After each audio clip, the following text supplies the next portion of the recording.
आपला आवडता गायक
तुमच्या सर्वांचा लाडका, आपल्या सर्वांचा लाडका शाळेतला गायक कोण आहे?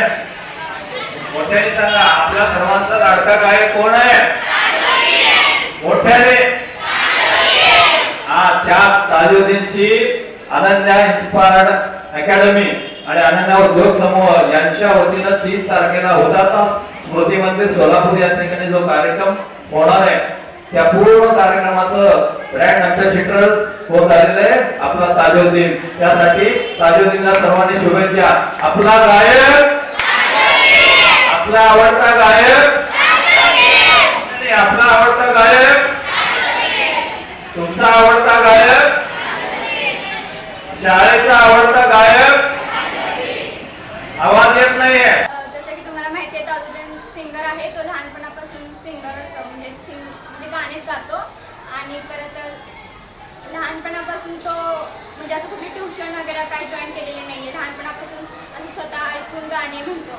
आणि त्याचं पोटाचं का कशाचं तर ऑपरेशन पण झालेलं आहे. आणि त्याचे आई वडील काम पण करतात. आणि परत तो 10वी असल्यापासून ओळखते मी त्याला. मी ताजुद्दीन गायक सरांना 10वीपासून ओळखते. 10वीला त्यांचा ऑटोग्राफ पण घेतले होते. त्यांनी 15 ऑगस्टला गीत सादर करत होते. त्यांचं गीत एवढं छान वाटते.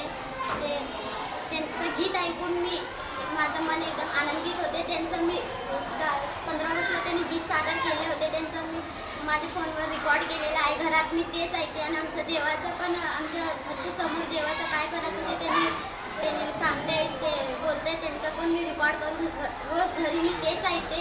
त्यांची आवाज मला खूप छान आवडते. त्यांची मी फॅन आहे. 10वीला मी त्यांचा ऑटोग्राफ बी घेतले. त्यांचा ऑटोग्राफ माझ्या आतापर्यंत माझं जवळ ठेवलेलं आहे सांभाळून. ताजुद्दीनला मी 10वीपासून ओळखते. 11वीपर्यंत त्यांनी आमच्या घरापुढेच होता. आणि ते सिंगर आहे. आम्ही त्याला भाऊ मानतो. त्यांनी खूप मोठा गायक आहे. मी असं प्रार्थना करते की तो असंच पुढे जातो.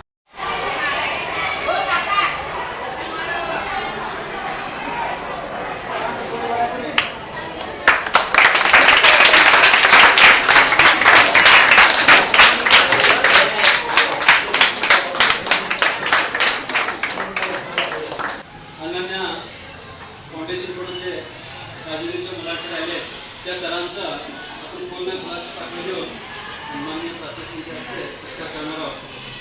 मी सन्मान्य मानेसरांना विनंती करतो की आपण पुष्प घेऊन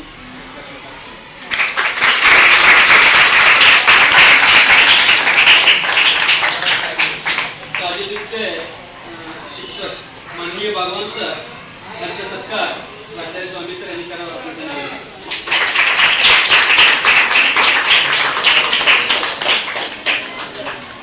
याचबरोबर शिल्पा गांधी मॅडम यांचा सत्कार शिक्षक यांनी करावा असं त्यांनी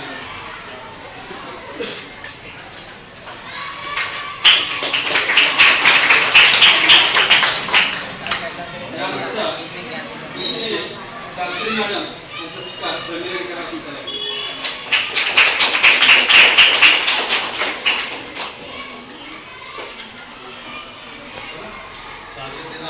यानंतर ताजुद्दीनचा सत्कार करून आपल्या ज्युनियर कॉलेजकडून सन्मानित प्राचार्य स्वामी सर आणि बाबां सर यांनी मिळून करावा अशी त्यांना विनंती.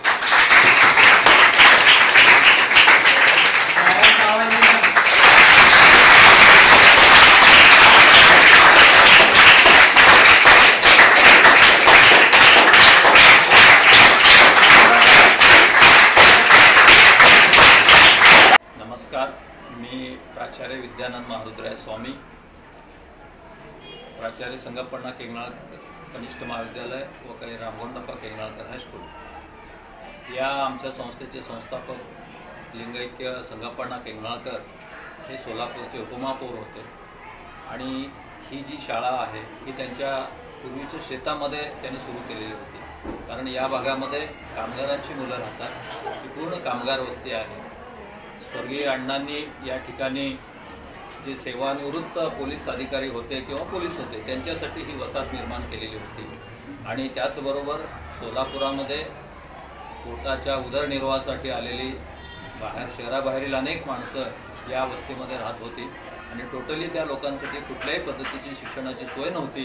म्हणून स्वर्गीय संगप्पण्णा केंगणाळकरांनी या ठिकाणी शिक्षणाची सोय केली. आणि त्या शिक्षण सेवेमध्ये योगदान देण्याची संधी माझ्यासारख्या एका पामराला मिळाली. म्हणून मी आमचे श्री तपस्वी कृपा शिक्षण प्रसारक मंडळ व आमचे संस्थापक स्वर्गीय संगप्पण्णा केंगणाळकर यांचा कायम ऋणी राहील.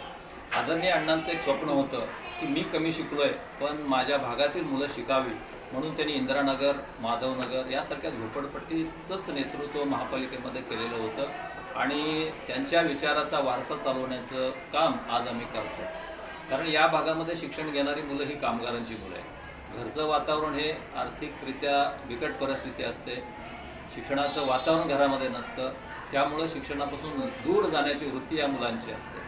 इतकंच नव्हे तर मुलींच्या बाबतीत सुद्धा या समाजामध्ये असणाऱ्या अंधश्रद्धा ज्या आहेत, आता या परिसरामध्ये राहणारा समाज हा पद्मशाली समाज, लिंगायत समाज किंवा इतर मुस्लिम समाज यांच्यामध्ये ज्या शिक्षणाच्या बाबतीतल्या दुरावस्था आहेत त्या दूर करण्यासाठी या शाळेला खूप मोठी मेहनत घ्यावी लागली. कारण मुलींच्या बाबतीत तर 7वी नंतर शाळेत पाठवणं हे खूप मोठं काहीतरी एक संकट आहे असं पालकांना वाटायचं. पण आमचं एक स्वप्न होतं की काहीतरी करून या ठिकाणी आपण शिक्षणाचा विस्तार केला पाहिजे आणि नक्कीच या ठिकाणी आमच्या प्रयत्नाला या परिसरातील लोकांनी सहकार्य करतायत. एक आत्मविश्वास आम्ही पालकांच्या मनामध्ये निर्माण केला की आम्ही तुमच्या मुलीचं संरक्षण करू शकतो, त्यांना शिकवू शकतो, त्या शिकल्यानंतर काय परिणाम होतात आणि इतर समाज जो आहे मुलाला शिकवलंच पाहिजे. नाहीतर काय परिस्थिती होती, 8वी 9वी शिकले की MIDCला जाणं किंवा इतर गोष्टी करणं, यापासून त्यांना दुरापास्त करणं, त्यांना बाहेर आणण्यासाठी आम्ही खूप मोठं योगदान केलं. त्याच्यासाठी शाळेतून अनेक उपक्रम आम्ही राबवले. वास्तविक पाहता मुलांना लिहिता वाचता येणं याच्यासाठी तर आम्ही प्राथमिक भागामध्ये काम केलंच आणि आमची प्राथमिकची शाळा नसल्या कारणानं आम्ही दुसरी प्राथमिक शाळा या ठिकाणी चालू केली. लेखन आणि वाचन या 2 गोष्टी पक्क्या केल्या. इतकाच नव्हे तर आम्ही संभाषणाचे वर्ग चालवतो, मोफत जादा तास घेतो. इतकंच नव्हे तर कुठल्याहीच पद्धतीची फी आमच्या शाळेमध्ये स्वीकारली जात नाही, घेतली जात नाही. टोटली मोफत शिक्षण देतं. जे गोरगरीब मुलं आहेत त्यांना आमच्या संस्थेकडून वस्तू देतात, गणवेश दिला जातो. इतकंच नव्हे तर समाजामध्ये अनेक जे समाज धुरीण लोक आहेत, दानशूर लोक आहेत, त्यांच्यापर्यंत मी स्वतः जातो, माझे शिक्षक जातात आणि समाजातील अनेक मुलांना त्यांना पुढं आणण्याचा आम्ही वेगवेगळा प्रयत्न करत असतो. आम्ही पाठीमागं आमच्या शाळेमध्ये एक उपक्रम असा राबवला होता की त्या छोट्या छोट्या शाळा आहेत, शासनाकडून त्यांना काय तुटपुंजा अनुदान मिळतं आणि त्या तुटपुंजा अनुदानामध्ये त्यांनी ग्रंथालय चांगल्या पद्धतीनं मुलांना पुरवत नव्हते. म्हणून आम्ही आमच्या परिसरामध्ये असणारी ज्ञानदीप वाचनालय आणि मार्कंडे नगरमध्ये किंवा मार्कंडे उद्यानामध्ये असलेली हुतात्मा सार्वजनिक वाचनालय त्यांच्या सहयोगाने विद्यार्थ्याच्या दारी वाचनालय ही एक संकल्पना आम्ही अस्तित्वात आणली आणि त्याचं उद्घाटन तत्कालीन ग्रंथालय अधिकारी दत्तात्रय क्षीरसागर यांच्या हस्ते केलेलं होतं. ही कन्सेप्ट अशी होती की आम्ही पुस्तकं त्या वाचनालयाची आठवड्याला एकदा शनिवारी आणायची, ती अशी मांडून ठेवायची पूर्ण वर्गामध्ये आणि मुलांनी जे पाहिजे ते पुस्तक वाचायचं आणि घरी घेऊन जायचं. 8 दिवसांनी पुन्हा ते पुस्तक आणायचं आणि बदलून न्यायचं. ही आमची संकल्पना त्या अधिकाऱ्यांना एवढी आवडली, ते पदोन्नती होऊन राज्याचे संचालक झाले आणि राज्यभर ती संकल्पना त्यांनी राबवली. प्रत्येक वाचनालयाला त्यांनी ती सक्तीची केली. हे आमच्यासाठी भूषणावं आहे. इतकंच नव्हे तर विद्यार्थ्याच्या कलागुणांना वाव देण्यासाठी स्नेहसंमेलनासारख्या गोष्टी असतील, कथाकथन असतील किंवा 2 भाषेतलं भाषांतर, संवाद. कारण पद्मशाली समाज तेलुगू बोलतो, लिंगायत कन्नड बोलतो, त्यामुळे आमची मराठी उत्कृष्ट नाही, त्याच्यामध्ये आमच्या बोलीभाषेचा कुठंतरी येतो. त्याच्यासाठी सुद्धा आम्ही वेगळे उपक्रम राबवतो. स्नेहसंमेलन असेल, कथाकथन असेल, पथनाट्य असेल, या माध्यमातून विद्यार्थी आम्हाला चमकलेले दिसतात. पाठीमागं कालांतराने 2-4 वर्षापूर्वी आमच्याकडे एक विद्यार्थिनी होती, एवढी काहीतरी तिचं आडनाव होतं. वास्तविक पाहता कुस्ती स्पर्धेमध्ये जिल्हा स्तरापर्यंत ती पोचली. तिला कधीही ती कुस्तीचं प्रशिक्षण घेतलेली नव्हती, पण तालुका स्तरावर जिंकली. वास्तविक पाहता जो किट असतो तो किटसुद्धा तिच्याकडं नव्हता, ती घ्यायची परिस्थिती नव्हती. त्या स्पर्धेला जेव्हा गेली दुसऱ्याचं किट घेऊन ती जिंकली. आम्ही तिला विचारलं, हे कसं काय तू शिकलीस? ते म्हणले, आमचे आजोबा पणजोबा कुस्ती खेळत होते आणि त्याचा परिणाम ती मुलगी आज चांगल्या पद्धतीनं काम करते. इतकंच नव्हे तर आमच्याकडं एक ताजुद्दीन जुनेदी नावाचा एक हिरा आमच्या शाळेमध्ये होत आहे सध्या. त्याचं योगदान आमच्यासाठी असं आहे की तो वास्तविक पाहता नीतीनं त्याच्यावर आघातच केला असं म्हणायला पाहिजे. ताजुद्दीन जुनेदीचे वडील कामगार आहेत आणि अतिशय घरची परिस्थिती हालाकीची आहे. मग त्याच्यासाठी शिक्षणाची सोय करावी आहे. त्यांनी इतरत्रच्या शाळेमध्ये आजूबाजूला चौकशी केली. त्यांना कुणीतरी चांगल्या व्यक्तींनी सांगितलं की बाबा रे, तू केंगणाळकर प्रशालेमध्ये जा, ती शाळा ही तुझ्यासाठी चांगली आहे. मग हा मुलगा काय करायचा, छोट्या छोट्या कार्यक्रमातून स्वतःहून मी गाणं म्हणतो असं म्हणायचा. आणि परिस्थिती अशी झाली की तो जेव्हा गाणं म्हणायला लागला, आम्हाला त्याचं गाणं आवडायला लागलं. आम्ही विचारलं, अरे ताजुद्दीन, हे तू कुठं शिकता का? तो म्हणला, नाही सर, मी फक्त ऐकतोय म्हणला. ऐकून हे म्हणायला लागलो. आणि नीतीनं त्याच्यावर असा आघात केला की तो तोत्रा बोलतोय. त्याच्या ओठाचे 6 ते 7 ऑपरेशन झालेले. त्याला इतका मी लळा लावला, आला की तो, मी प्राचार्य, मी मुख्याध्यापक, असं कुठलंही अंतर न राहता ताजुद्दीन रोज यायचा, मला भेटायचा. आणि त्याचं जे शेवटचं ऑपरेशन होतं हैदराबादला झालं. हे बोलत असताना मी गहिवरून मला येत आहे, कारण तो जेव्हा हैदराबादला ऑपरेशन गेला, त्याच्या वडिलांनी मला त्याचं ऑपरेशन झाल्यानंतर असा फोन केला की तो काय म्हणला, मग शुद्धीवर आलं, पहिल्यांदा मला माझ्या सरांना व्हिडिओ कॉल कर. जेव्हा तो त्या बेडवर पडला होता, त्याला पाहिल्यानंतर इतकं वाईट वाटलं की तो 15 ते 20 दिवस फक्त पाण्याशिवाय त्याच्या पोटामध्ये काहीच जात नव्हतं, कारण ओटाचं ऑपरेशन म्हणजे काहीच त्याला खाता येत नव्हतं. इथं आल्यानंतर सुद्धा जवळजवळ महिना ते 1.5 महिना फक्त लिक्विडवर होता. मग अशा मुलांच्या परिस्थितीवर मात करून त्या मुलांनी वैयक्तिकरित्या वेगवेगळ्या पद्धतीनं यूट्यूबवर इकडं तिकडं वेगवेगळ्या माध्यमातून शिकून चांगल्या पद्धतीनं गाणं म्हणत होता. मग हे आमच्या लक्षात आलं. आणि माझे एकदम स्नेही सेवानिवृत्त शिक्षक आमचे भागवान सर, की जे याच परिसरामध्ये होते. आणि वास्तविक आता कसं असतं, ते म्हणतात बघा, दुःख प्यायलाही दुःखाची ओंजळ लागते. मग ज्या माणसाने गरिबीचे चटके खाल्ले त्याच माणसाला गरिबी कळते. आणि माझे मित्रसुद्धा याच भागामध्ये सेवा दिलेली होती आणि त्यांना माहीत होतं कामगारांची व्यथा काय असते, कशा पद्धतीनं असतात. मी भागवान सरांना सांगितलं की काय पण करा सर, या मुलासाठी तुम्हाला योगदान द्यावंच लागेल. म्हणून सर साहित्य क्षेत्रामध्ये, संगीत क्षेत्रामध्ये त्यांचंही काम खूप मोठं आहे. वेगवेगळ्या अशा मुलांना समोर आणतात. आणि सरांनी माझ्या विनंतीला मान दिली. आणि अशा या ताऱ्याला चमकवण्यासाठी आम्ही तर प्रयत्न करतोय. आणि याच्यासाठी बहुमोल योगदान आमचे भागवान सर देत आहेत, याचा आम्हाला अभिमान वाटतोय.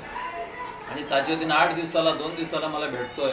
आणि इतकंच नव्हे, तो ज्या ज्या कार्यक्रमात गातोय ते व्हिडिओ आम्हाला पाठवतोय. मी स्वतः त्या कार्यक्रमाला जातोय. आज आनंद असा वाटतो की हा मुलगा स्वतः पूर्ण ऑर्केस्ट्रासुद्धा हँडल करण्याची ताकद त्याच्यामध्ये निर्माण झालेली आहे. मग मराठी गाणे असतील, हिंदी असतील, कन्नड असतील, तेलुगू असतील, की ज्या भाषेचं ज्ञान त्याला नाही, पण त्याही भाषेमध्ये तो गाणे म्हणतो. हे आमच्यासाठी त्याला ईश्वराने आमच्याकडे पाठवलं, म्हणजे ही आम्हाला मिळालेली गॉड गिफ्ट आहे. आणि त्याची सेवा करण्याची संधी मिळावी म्हणून मी दरवर्षी दिवाळीचा सण असेल, माझा मुलगा म्हणून मी त्याला माझ्या पद्धतीनं जे काही योगदान द्यायचं देत असतो. तोही माझ्या पद्धतीनं सणात सहभागी व्हावा ही आमची सगळ्यांची धारणा असते. मीच नव्हे तर माझ्या शाळेतील सर्व शिक्षक, आदरणीय आमच्या संस्थेचे विद्यमान अध्यक्ष संतोष अण्णा केंगणाळकर, हेही त्या मुलाला खूप सहकार्य करतात.